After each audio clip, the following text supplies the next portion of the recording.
Olá, boa noite. Começa agora o Jornal da Justiça desta terça-feira, 12 de outubro.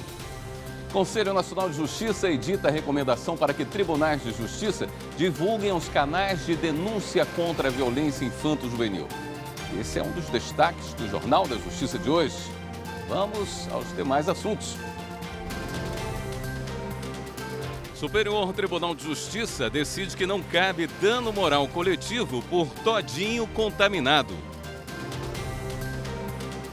Sessão plenária do STF. Ministros devem retomar amanhã julgamento de ação que questiona pontos da reforma trabalhista. Entre eles, a necessidade de pagamento de honorários periciais e advocatícios pela parte derrotada. E ainda, teoria da perda de uma chance. Entenda o que significa e como vem sendo aplicada no Superior Tribunal de Justiça.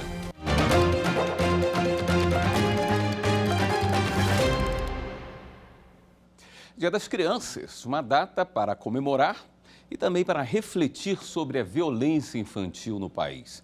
Para se ter uma ideia, em um ano, o número de crianças mortas de forma violenta ou intencional subiu 3,6%. De olho nessa situação, o Conselho Nacional de Justiça recomendou que tribunais de justiça de todo o país passem a veicular campanhas divulgando os canais para denúncias. Um cenário triste e cada vez mais preocupante. A escalada da violência infantil não para.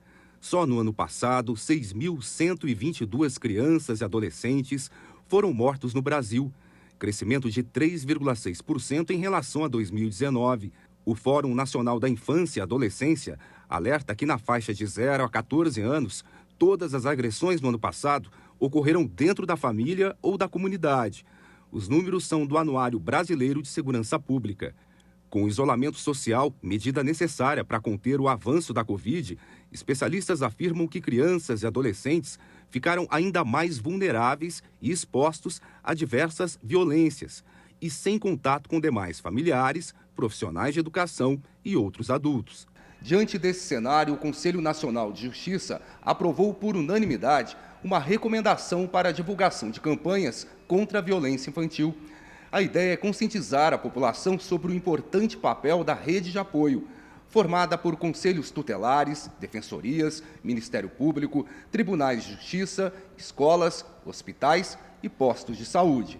A medida foi motivada por um pedido da Associação dos Magistrados Brasileiros, que destacou a iniciativa desenvolvida pela AMB do Rio de Janeiro.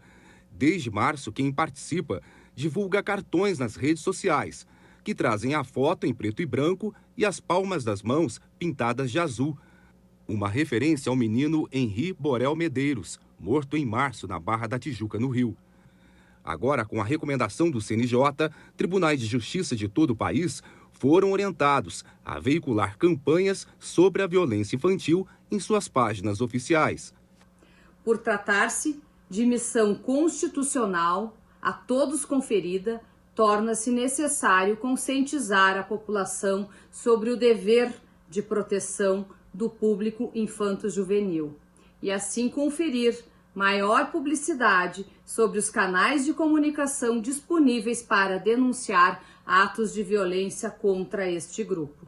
A norma aprovada pelo CNJ também sugere que os mandados judiciais passem a conter a informação de que é dever de todos, sem exceção, proteger crianças e adolescentes contra a violência.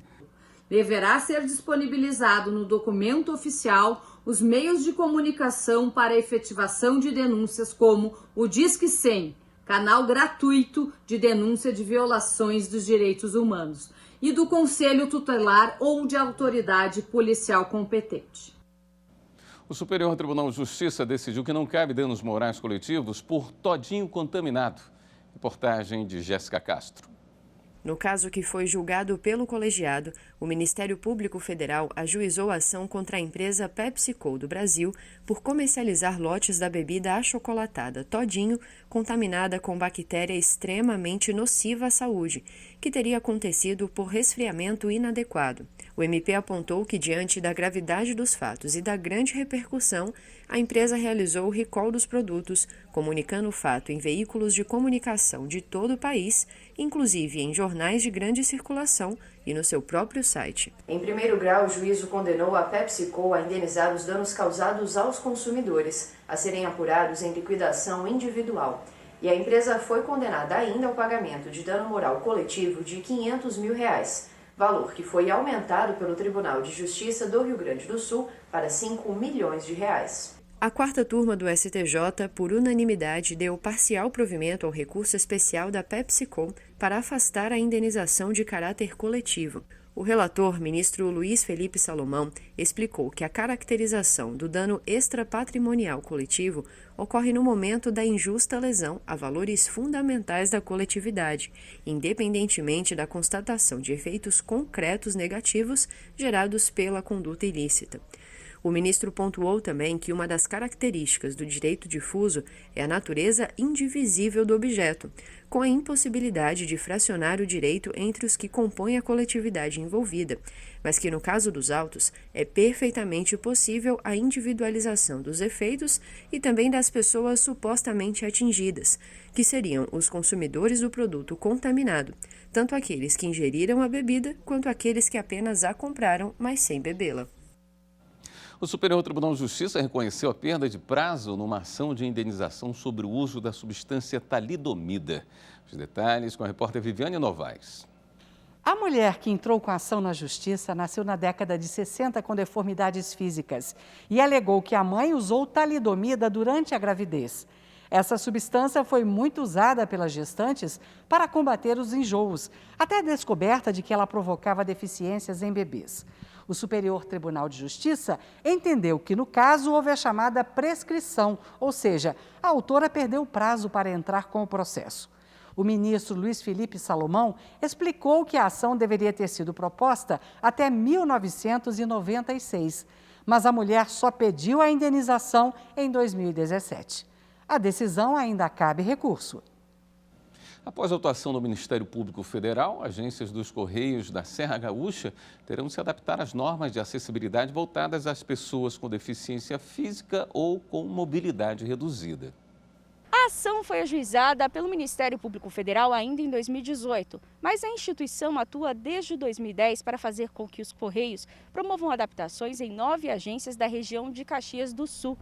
Em 2018, a Justiça Federal determinou que os Correios fizessem as reformas no prazo de 3 anos e apresentassem um laudo ao MPF comprovando o cumprimento da decisão judicial. Contudo, os Correios apelaram, alegando que a decisão interfere na gestão administrativa deles. Diante disso, o MPF enviou uma manifestação à Justiça e o Tribunal Regional Federal da 4ª Região manteve a decisão definida em primeira instância. A acessibilidade é uma das metas do Planejamento Estratégico do Superior Tribunal Militar de 2021 a 2026. Veja agora a reportagem sobre um servidor que voltou ao trabalho presencial com o seu cão-guia. Juliano é técnico em programação no Superior Tribunal Militar. Ele perdeu a visão quando ainda era criança e recentemente foi selecionado pelo Instituto Federal Catarinense do campus Camboriú para receber a Greta, um cão-guia. O treinamento, na verdade, foi bem diferente do que eu imaginava, né? Porque quem não conhece tem esse pensamento que eu iria simplesmente ali chegar, né, pegar um cachorro e começar a ser guiado.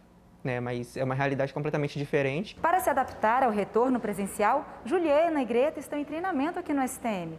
O objetivo é que ela conheça os destinos, o ambiente e suas rotas, para tornar a rotina do Juliano no tribunal cada vez mais fácil. Pode chegar um momento que eu não precise mais direcionar ela quando eu chegar para os locais que eu vou. Eu posso simplesmente falar, às vezes, um nome, tipo, procura a sala, e ela já vai entender que a sala é aqui. Outro ponto importante é que servidores e colaboradores tenham consciência de como se comportar perante um cão-guia. A primeira coisa é a gente sempre se dirigir à pessoa com deficiência, nunca chegar e tocar no cão. Porque o cão-guia, quando ele está a trabalho, a recomendação é que ninguém faça qualquer sinal de distração com esse animal. Quando a gente encontrar o cão-guia guiando a pessoa, a gente nem olha para o cão-guia, deixa ele desenvolver o trabalho dele. E quando tivermos de chegar, chegamos e conversamos com o deficiente visual e também jamais interagimos com o cão, a não ser que o deficiente visual autorize. Se preparar para receber a Greta faz parte das adaptações do planejamento estratégico do STM para ampliar a acessibilidade física e digital a todo o público. Atualmente, todos os andares onde tem atendimento ao público, a gente faz a reforma e já contempla um banheiro acessível, e a gente providenciou a instalação do piso podotátil para poder garantir para eles, os elevadores têm o áudio.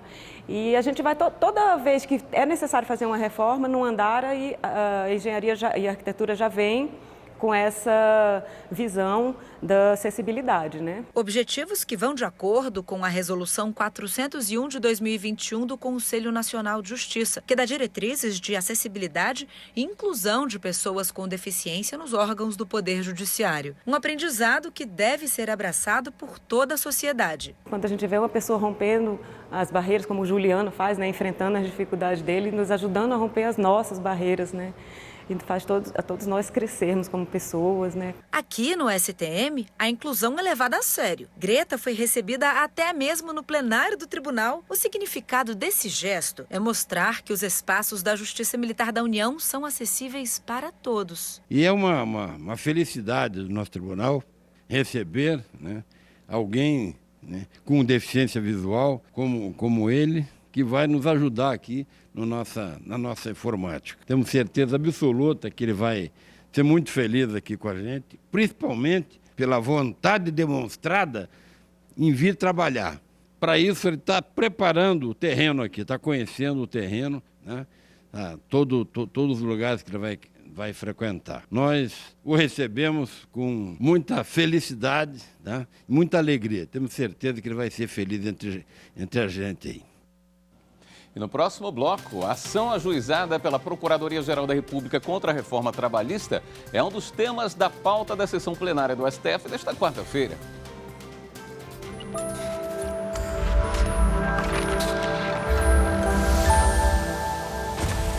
A Constituição Federal de 1988, fundada através de um Estado democrático de direito, visa assegurar o exercício de direitos sociais, individuais, de liberdade e bem-estar, fundada em valores supremos de uma sociedade fraternal, plural e sem qualquer tipo de preconceito, além de validar a solução pacífica de resolução de conflitos.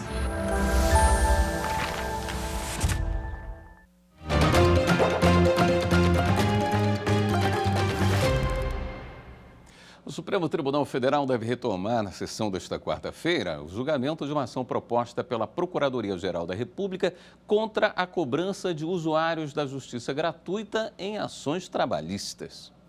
A Procuradoria-Geral da República questiona na ação pontos da reforma trabalhista de 2017, sancionada no governo de Michel Temer.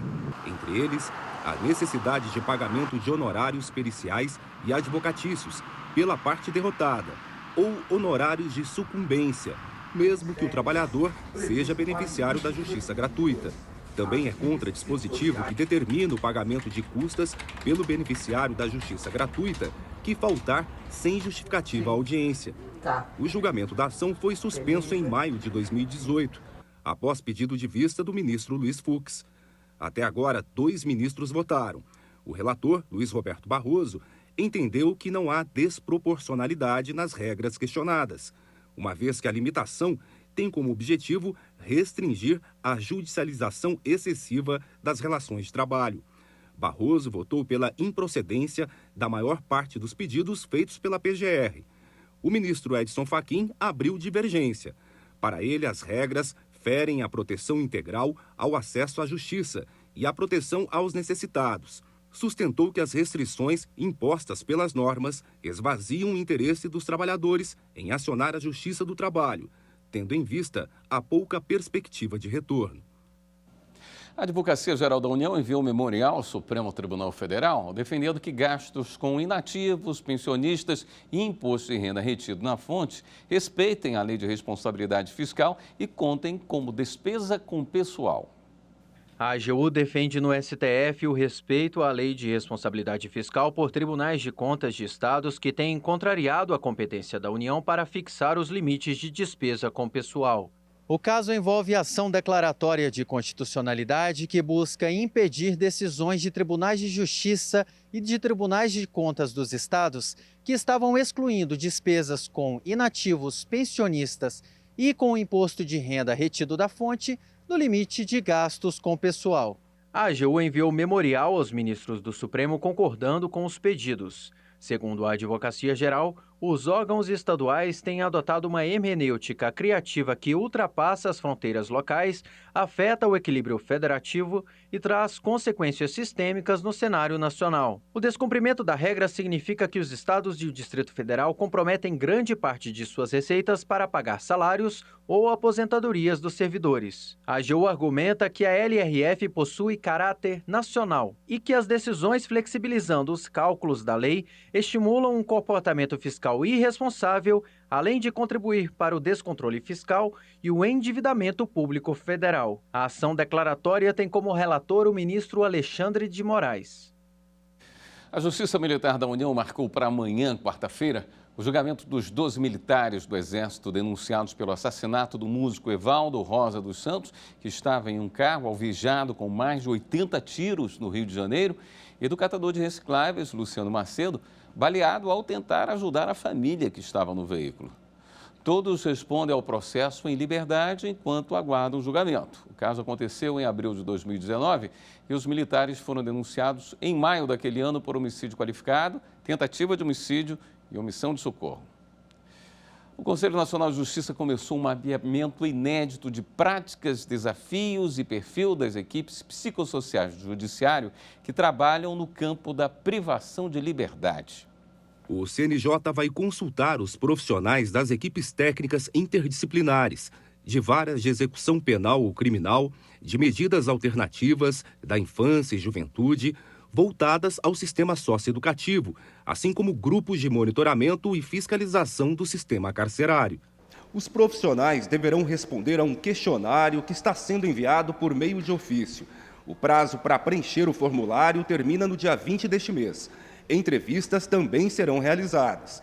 O levantamento servirá como base para elaborar um guia da atuação das equipes técnicas, previsto para o início de 2022.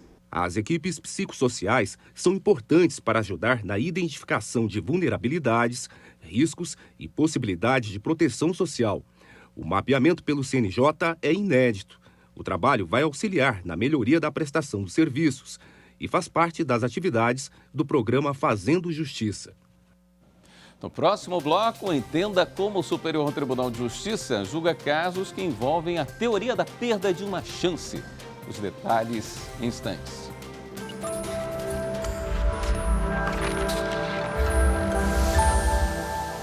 Um direito fundamental que deve ser visto pelos três poderes como uma via de desenvolvimento não só pessoal do estudante, mas uma via de desenvolvimento de todo o país.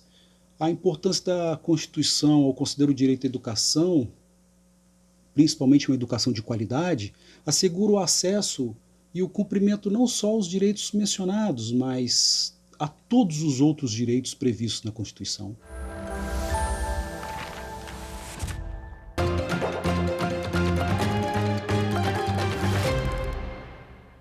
Você já ouviu falar na teoria da perda de uma chance? Entenda na reportagem de Kátia Gomes o que significa e como vem sendo aplicada no Superior Tribunal de Justiça.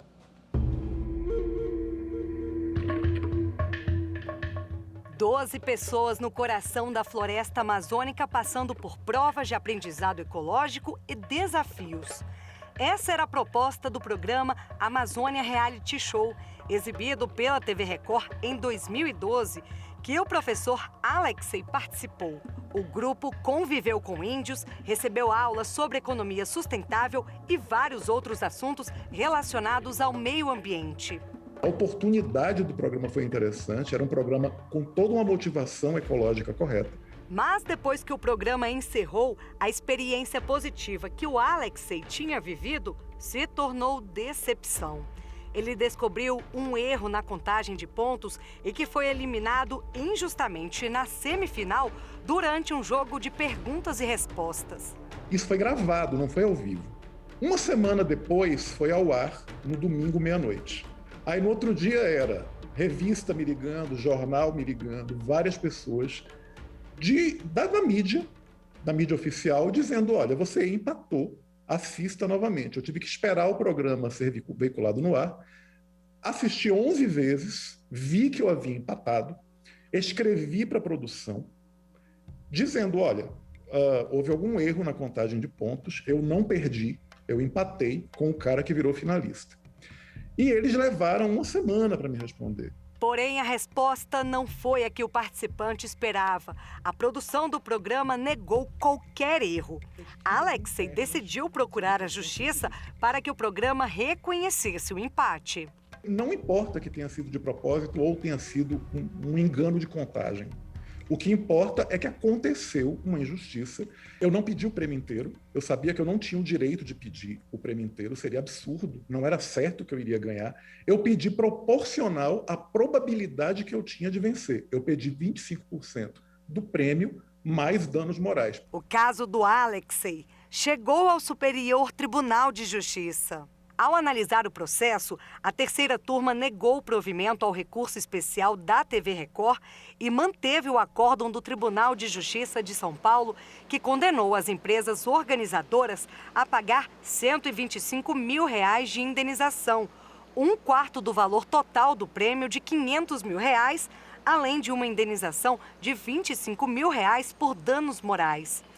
Em seu voto, o relator ministro Vilas Boas Cueva disse que o Tribunal Estadual demonstrou que ficaram configurados os requisitos para reparação pela perda de uma chance, tendo em vista a comprovação de erro na contagem de pontos na rodada semifinal da competição, o que tornou a eliminação do autor indevida e a violação das regras da competição que asseguravam a oportunidade de disputar a rodada de desempate. O ministro explicou que a teoria da perda de uma chance tem o objetivo de reparar o dano decorrente da lesão de uma legítima expectativa que não se concretizou, porque determinado fato interrompeu o curso normal dos eventos e impediu a realização do resultado final esperado pelo indivíduo. O relator Vilas Boas Cueva afirmou que a reparação das chances perdidas tem fundamento nos artigos 186 e 927 do Código Civil de 2002, que estabelecem, respectivamente, uma cláusula geral de responsabilidade civil, utilizando um conceito amplo de dano e o dever de reparar como consequência da prática de ato ilícito. Por isso, como era uma teoria estrangeira que já foi acolhida no direito brasileiro desde os anos 2000, né, pelo STJ, inclusive, para outros tipos de programas, eu entendi que era perfeitamente aplicável ao caso. Também chegou ao STJ o caso de uma mulher que participou de outro programa de televisão, o Show do Milhão, transmitido pelo SBT. Na última pergunta, conhecida como pergunta de 1 milhão, ela optou por não responder. E depois acionou o Poder Judiciário, alegando que a empresa organizadora agiu de má fé, elaborando perguntas sem resposta. A quarta turma do STJ, aplicando a teoria da perda de uma chance, fixou a indenização em R$ 125 mil, equivalente a 1/4 da resposta certa. A perda de uma chance é indenizável quando existe, quando se afasta uma fundada expectativa ou uma probabilidade favorável ao lesado, em linhas gerais. Né? O exemplo, aquele maratonista que estava vencendo a corrida, né? E um sujeito pega ele, segura, impede que ele ganhe, né? Não se saberia se ele iria ganhar. Ele, em tese, perdeu a chance de... A teoria da perda de uma chance pode estar relacionada, por exemplo, a um erro médico, a má condução de processo por advogado e a responsabilidade civil do Estado, que, por sua condução ou omissão, pode provocar a perda de uma chance do cidadão de gozar determinado benefício. Porém, não é qualquer chance que é indenizável. Não é suficiente a mera esperança ou expectativa da ocorrência do resultado. Deve ficar demonstrado que a chance perdida é real e séria. A Angélica procurou a justiça, mas o caso dela não se encaixou na teoria. A dentista perdeu a prova de um concurso público porque não viu a convocação enviada por e-mail e também por via postal.